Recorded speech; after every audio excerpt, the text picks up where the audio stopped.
آگ لگ گئی.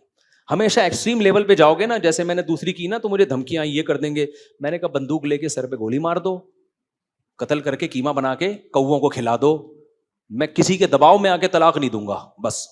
تو میں نے ایکسٹریم پہ پہنچ گیا تھا نا, اور میں ذہنی طور پہ تیار تھا کہ جان سے مار دیں. وجہ اس کی ہے کہ مر جائیں گے, شہید ہو جائیں گے. اگر ہم بغیرتی کے ساتھ زندہ رہے تو سسرال کو کیا منہ دکھائے گا آدمی یار. وہ بولیں گے اچھا اس وقت تو بڑی باتیں کر رہے تھے, 4 شادیاں, ابھی سسرال کا دباؤ آیا تو فوراً طلاق دے دی. اس ذلت کی زندگی سے بہتر نہیں ہے کہ عزت کے ساتھ مر جائے آدمی. کیا خیال ہے بھائی؟ مرنا تو بعد میں بھی ہے, پہلے بھی, اور اتنا ہوتا نہیں ہے, کوئی مارے گا نہیں.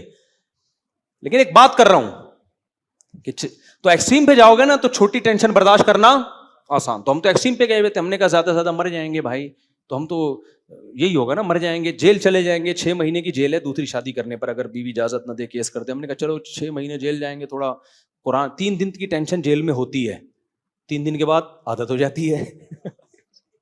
بےزتی یاد رکھو فیل تھوڑے دیر کے لیے ہوتی ہے, اس کے بعد کیا ہو جاتی ہے, یوز ٹو ہو جاتا ہے آدمی. تو یہ انسان کو اللہ نے ایسی فلیکسیبلٹی رکھی ہے, ہر چیز میں یوز ٹو ہو جاتا ہے تھوڑی دیر. اللہ بچائے جیل سے, میں کوئی بڑی بڑی باتیں نہیں کر, قتل ہونے سے بھی بچائے اللہ تعالیٰ, لیکن ایک مثال دے رہا ہوں موٹیویٹ کرنے کے لیے. تو میں نے ان کو کہا, میں نے کہا آپ فرض کرو آپ کی فیکٹری کو آگ لگے گی نہیں, لگ گئی ہے, سارا پیسہ ہو گیا آپ کا برباد. میں نے کہا اب کیا ہوگا پتا ہے آپ کو؟ کہہ رہے بھائی ظاہر ہے کانپنے لگیں گے نا وہ یہ باتیں سن کے.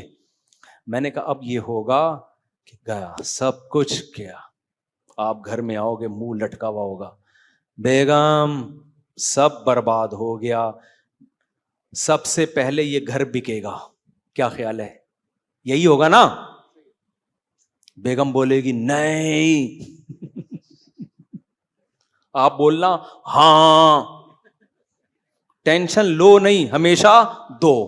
ایسے موقع پہ چیخنا جائز ہے دباؤ میں لینے کی. بولے بکے گا, تیرا باپ بھی اس کو بھیجنے سے, کیونکہ میں کھانا ہے نا پہلے بھائی, کھانا ہی نہیں ہے تو کیا کروں گا میں. گھر بک گیا. میں نے کہا آپ ٹماٹر کی ریڑھی خرید لینا, گھر بیچنے سے 5-6 ریڑیاں آرام سے آ جائیں گی. ٹھیک ہے, اتنا تو گھر تو تھا نا اس کے پاس, ایسا تھوڑی کہ ادھر بھی آگ لگ رہی ہے گھر بھی آگ, ایسی تو پھر قیامت ہی آ گئی ہے. پھر میرا خیال ہے کوئی ایسی فرضی چیزوں کا تو کوئی وہی نہیں ہے نا. میں نے کہا آپ نے 4-5 ٹماٹر کی ریڑیاں خرید لی. آپ کو ظاہر ہے بےزتی فیل ہوگی, بےزتی کا اصول ہے 3 دن سے زیادہ فیل, سمجھ رہے ہو؟ ہمیشہ یاد رکھو بےزتی 3 دن سے زیادہ فیل نہیں. 3 دن میں ڈاکٹر بھی کہتے ہیں جو روزے رکھتے ہیں نا 3 دن تک تکلیف ہوتی ہے, چوتھے دن کم ہو جاتی ہے تکلیف. چائے چھوڑ دو 3 دن تک تکلیف, چوتھے دن نہیں ہوتی پھر. تو میں نے کہا ٹماٹر پہ آ جاؤ آپ. بےزتی ہوگی, لوگ کہیں گے اتنا بڑا آدمی ٹماٹر بیچ رہا ہے. تو آپ کو جب بےزتی فیل ہونا, کچھ تو نیچرل ہے اب وہ تو, لیکن آپ نے کیا کہنا ہے بھائی, تھوڑے دنوں میں ٹماٹر بیچنے والا اور فیکٹریوں کا مالک دونوں کی لاش پہ ایک جیسے کیڑے ہوں گے. جو بحریہ ٹاؤن کا مالک ہے بھٹے پہ لیٹے گا کہ نہیں لیٹے گا ایک دن؟ کیا خیال ہے؟ قبر میں جانے کے بعد مٹی ڈال کے سارے کیسز ختم, وہاں کے کیسز کھلیں گے, پھر کیا ہوگا؟ کیا خیال ہے بھائی؟ اگر ہوں گے, میں کسی پہ الزام نہیں لگا رہا, بالفرض اگر ہوئے, نہیں ہوئے تو اللہ بخشش کرے سب کی.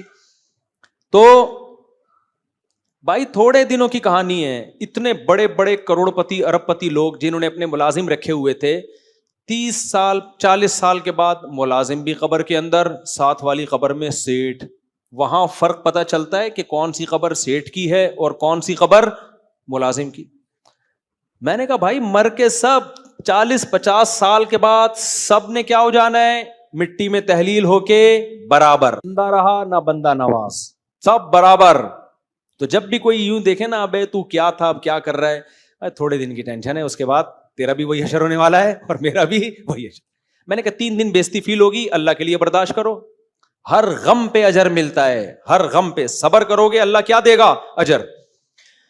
پھر میں نے کہا ڈبل روٹی مکھن ناشتے میں گئے تیل لینے, پھر دیکھنا ناشتہ سوکھی روٹی رات کی بچی ہوئی ہو, چائے میں ڈبو کے کھا لینا. اس میں 2 ٹائم کی روٹی صحت کے لیے بہترین ہوتی ہے. شو مارنے کی کے لیے نہیں کہہ رہا میں, صرف موٹیویشن کے لیے. دیکھو میں نے کل رات کھانا کھایا تھا, اب تک نہیں کھایا. فٹ فاٹ چل رہا ہوں کہ نہیں چل رہا؟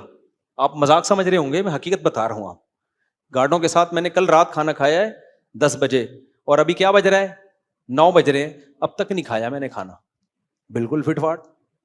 کوئی کمزوری محسوس سی بھی ہو رہی ہے آپ کو؟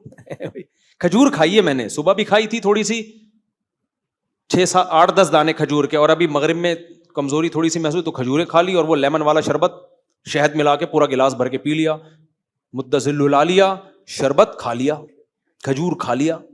اتنی سی بھی اللہ کی قسم اٹھا کے کہہ رہا ہوں ویکنیس محسوس نہیں ہو رہی. آپ سمجھ رہے مفتی صاحب کی ہیلتھ کوئی بہت ہی خاندانی ہے, ایسا بالکل بھی نہیں ہے. وہی ہے جیسے آپ ہیں, کچھ چیزیں ہم نے کھوپڑی میں خامخواہ کی مسلط کر لی ہیں. سمجھ رہے ہو کہ نہیں سمجھ رہے ہو؟ اور زیادہ اچھا کھانا کھایا ہوا ہوتا پھر اتنا اچھا نہیں ہوتا. تو آپ کہیں گے اتنے نیک کہ کھانا کیوں نہیں کھایا, ٹائم نہیں ملا, یا کچھ مصروفیت ہو گئی ہوگی, یا کیا ہوا ہوگا, وہ ایک الگ کہانی ہے. لیکن غربت کی وجہ سے ایسا نہیں ہے. کل آپ ایسا نہ ہو کچھ زکات وکات لا کے دیں سب میری پراٹھا کھا لینا. میں صرف آپ کو سمجھانے کے لیے کہ جتنا ہم کھا رہے ہیں, دیکھو رات کو میں نے 10 بجے کھانا کھایا, ان کے ساتھ گوشت تھا وہ قربانی کا, انہوں نے بڑا مزیدار بنایا ہوا تھا, کھا لیا بس. تو رات کو نیند تو آج کل کراچی میں آ نہیں رہی ہے کسی کو. تو فجر کے بعد مجھے جامع ترشید جانا تھا, تھوڑی دیر میں سویا ہوں تو ناشتے کا موقع نہیں ملا, میں جامع چلا گیا, وہاں بچوں کو پڑھاتا رہا, پھر واپس آیا تو موقع نہیں ملا, سونے کے لیے لیٹا تو خاتون آ گئی ٹھک ٹھک ٹھک ٹھک, ٹھیک ہے نا. تو پھر اب اس وقت مجھے محسوس ہوا کہ کچھ کھا لینا چاہیے. میں نے کہا اب کھایا تو بیان نہیں ہوگا, ٹون ہو جاؤں گا. تو میں نے کیا کیا, لیمن ڈال کے پانی میں اور شہد ملا کے چند کھجوروں کے ساتھ کھا لیا, مدذل آ لیا, ایسی انرجی آ گئی. ابھی کچھ بالکل بھی دل نہیں کر رہا کھانے کا. ہاں گھر میں بول دیا کہ پکا دینا, ایسا نہ ہو کہ زیادہ نہ ہو جائے. تو میں نے ان سے کہا, میں نے کہا بھائی اس کے بعد کیا ہوگا, آپ کا کھانا پینا بند. تو سوکھی روٹی صبح چائے میں ڈبو کے کھانا, 3 دن محسوس ہوگا کہ غلط ہو رہا ہے آپ کے ساتھ. اس کے بعد اس روٹی سے آپ کو ایسی محبت ہو جائے گی. میں نے روٹی اور چائے کے ساتھ 90 سال لوگوں کو جیتے ہوئے دیکھا ہے.